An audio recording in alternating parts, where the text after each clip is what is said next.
ভাই বেরোদা আত্মীয় স্বজন কান্না কাটির ভিড় লাগিবে, তাতে কি লাভ হবে রে সেদিন সময়কালে দেখলি না রে।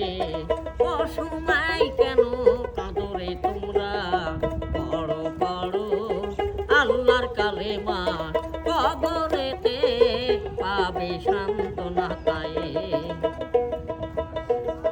পাড়া পেত বাসি বলে ছাড়ো রে মানুষ ভিড় ছাড়ো তাই, এক নজর গো দেখি গো তারে, আর কি দেখা পাবো জীবনে, শেষ দেখা গো দেখি গো তারে। চারে দোনা কাঁদে দয়া অন্ধকার ঘরে রাখি